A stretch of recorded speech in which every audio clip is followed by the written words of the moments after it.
Honorable viewers, I welcome all of you to my YouTube channel Department of English.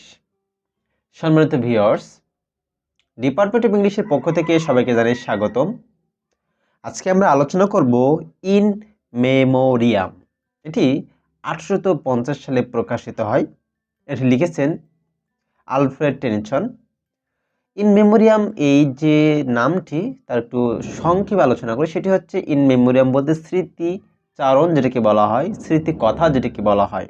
অর্থাৎ কবি তার যে বন্ধু ছিল, প্রাণপ্রিয় বন্ধু, ভালোবাসার বন্ধু, সেই বন্ধুকে হারানোর পরে তার স্মৃতিচারণ হিসেবে তিনি এই এলিজি অর্থাৎ শোকগাথাটি লিখেছিলেন, এই কবিতাটি। তাছাড়া আমরা আরও একটি ইম্পর্টেন্ট জিনিস পাই, সেটি হচ্ছে যে এই কবির যে বন্ধু ছিল তার সঙ্গে কবির বোনের বিবাহের কথা ছিল, কিন্তু কবির বন্ধু মারা যাওয়ার পরে সেই বিবাহটা সম্পূর্ণ হয় না, কিন্তু কবির বোনের অন্য জায়গায় বিয়ে হয়ে যায় এবং তারপর তার একটা সন্তান হয়, ছেলে হয়, তার নাম রাখেন হেলাম, অর্থাৎ তার বন্ধুর নাম ছিল হেলাম। সো এখন আমরা ইংলিশ টেক্সট পড়ব, সঙ্গে সঙ্গে আমরা এটির সামারি আলোচনা করা শুরু করব। In memoriam is the longest elegy in English poetry. অর্থাৎ ইংলিশ যে কাব্য আছে তার মধ্যে তো আপনার হচ্ছে ইন মেমোরিয়াম অন্যতম একটা বড় শোকগাথা বা elegy. It is the super creation of Alfred Tennyson. এটা হচ্ছে আলফ্রেড টেনিসনের একটা অন্যতম বড় ধরনের একটা লেখা। Tennyson remembers the 4 years of his friendship with haulm at Cambridge. Tennyson স্মরণ করেন বা মনে করেন দ্য 4 years, 4 বছরের সম্পর্ক, বন্ধুত্ব হেলামের সাথে অ্যাট ক্যামব্রিজ, অর্থাৎ ক্যামব্রিজ বিশ্ববিদ্যালয়ে পড়ার সাথে সময় এই হেলামের সঙ্গে আলফ্রেড টেনিসন সুন্দর একটা বন্ধুত্ব সম্পর্ক গড়ে তোলেন। এবং এই হেলাম তার বন্ধু ছিলেন একজন লেখক, দুইজনই লেখক ছিলেন এবং দুইজনই একই সঙ্গে একটা লেখা প্রকাশ করবে এমনও চিন্তাভাবনা তাদের মধ্যে গেঁথেছিল, কিন্তু সেটা শেষ পর্যন্ত হয়নি। Death took Hallam to an unknown land where the poet could not follow him. বলছেন ডেথ টুক হেলাম, হেলামকে মৃত্যু গ্রহণ করলো, টু অ্যান আননোন ল্যান্ড, যেই জায়গাটি আসলে কেউ জানে না, অপরিচিত, where the poet could not follow him, যেখানে আসলে লেখক বা কবি তাকে স্মরণ করতে চান না, ফলো করতে চান না, জানেন না এক কথায় যে কোথায় তিনি যাচ্ছেন, কোথায় মৃত্যুবরণ করলেন, কোথায় গেলেন, এ ব্যাপারে আসলে লেখক আলফ্রেড টেনিসন কিছুই জানেন না, বলতে চাচ্ছেন।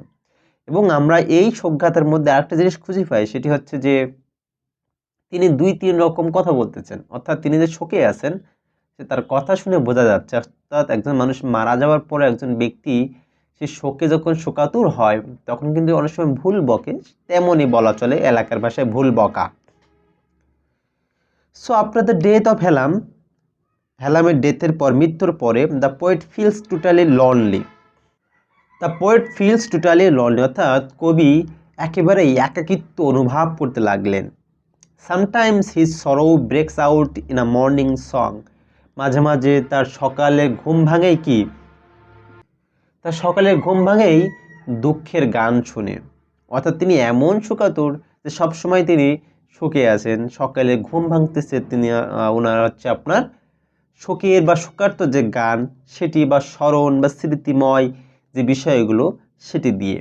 The poet is not able to find out from where man comes and where does the finally go after death. কবি এখানে খুঁজে পাচ্ছেন না বা সামর্থ্যবান হচ্ছেন না যে মানুষ আসলে কোথা থেকে আসে এবং কোথায় আবার চলে যায়। দেখুন, প্রথমে আমরা এই প্রোলগের দিকে বা এখানে পাই যে যখন প্রস্তাবনার দিকে বা প্রথম 2-3 চ্যাপ্টারের মধ্যে আমরা পাই যে হচ্ছে কবি আসলে জানেন না বা তিনি ঈশ্বরের প্রতি একটু অভিমান করছেন যে কেন তার প্রিয় বন্ধুকে নিয়ে গেলেন, এত কষ্ট, এত ভালোবাসা, ঠিক আছে। কিন্তু পরবর্তীতে দেখা যাচ্ছে ঠিকই তিনি সেই পরবর্তী আফটার লাইফ বলতে হিয়ার আফটার যেটাকে বলা হয়, অর্থাৎ পরকাল, অর্থাৎ আমরা বিভিন্নভাবে বলে থাকি পরকাল, পুনর্জন্ম, যাই বলি না কেন, সেটির কথা কিন্তু পরবর্তীতে তিনি বলেছেন।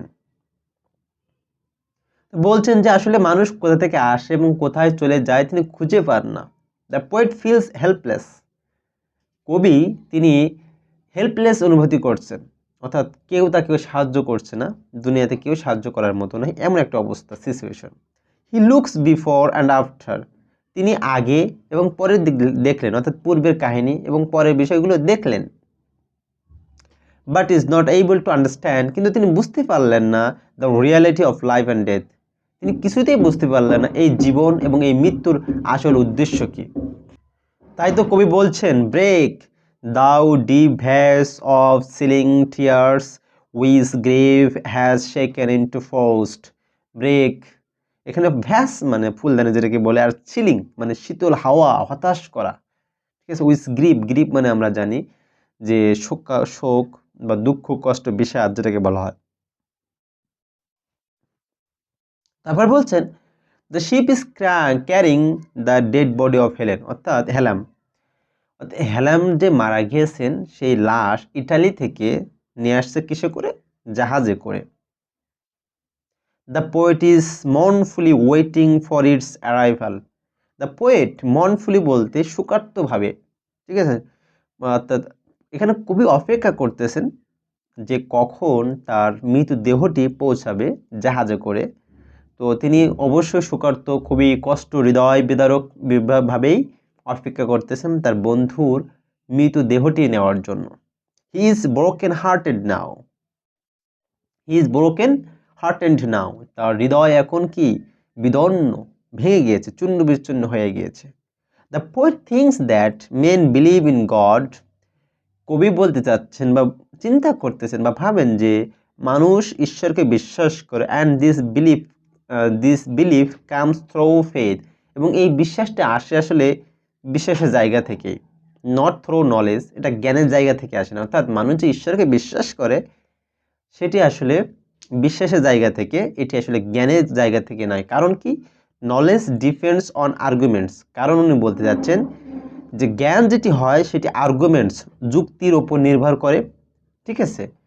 অ্যাকর্ডিং টু দ্য পোয়েট, কবির মতে, if a man suffers a lot for a long time, যদি কোনো ব্যক্তি অনেক সময় ধরে, দীর্ঘ সময় ধরে মানে ভোগেন, কিসে ভোগেন? মানে দুঃখ কষ্টে ভোগেন, ফর হিজ লাভ, তার ভালোবাসার মানুষকে হারানোর জন্য, লুজিং হিজ ডিয়ার ওয়ান, তার যে প্রিয় মানুষ তাকে হারানোর যে বেদনা, তার যে বেদনা, সেই বেদনার জন্য যদি অনেক সময় ধরে, দীর্ঘ সময় ধরে যদি ভোগেন, হি উইল বি, তখন সে কী হবে? ফিজিক্যালি, শারীরিকভাবে, অ্যান্ড মেন্টালি আপসেট, মানসিক এবং শারীরিকভাবে সে হতাশাগ্রস্ত হবে। অর্থাৎ কোনো ব্যক্তি যদি দীর্ঘ সময় ধরে তার প্রিয়তমা, প্রিয় ভালোবাসার মানুষকে তার হারিয়ে ফেলে, তাহলে সে কী হবে? সে শারীরিকভাবে এবং মানসিকভাবে হতাশাগ্রস্ত হয়ে পড়বে। The poet knows that death is common, দেখুন কবি বলছেন যে তিনি জানেন মৃত্যু খুবই কমন বিষয়, স্বাভাবিক বিষয়, but it does not give him any consolation, কিন্তু এটি তাকে কোনোভাবেই সান্ত্বনা দেয় না। In the prologue of in memoriam, Tennyson expresses his keen faith in God. আমরা এই যে প্রোলগে, প্রথম যে প্রস্তাবনায় আমরা ইন মেমোরিয়াম নামক এই এলিজিতে খুঁজে পাই যে টেনিসন তার প্রকাশ করেছেন গডের সঙ্গে, ঈশ্বরের সঙ্গে তার একটা সুন্দর সুসম্পর্ক আছে এবং খুবই নিকট বা খুবই গভীর একটা সম্পর্ক আছে। বলছেন গড ইজ বোথ, মানে গড হচ্ছে উভয়, হিউম্যান মানবীয়, অ্যান্ড ডিভাইন এবং স্বর্গীয়। আসলে আমরা জানি আলফ্রেড টেনিসন একজন খ্রিস্টান ছিলেন।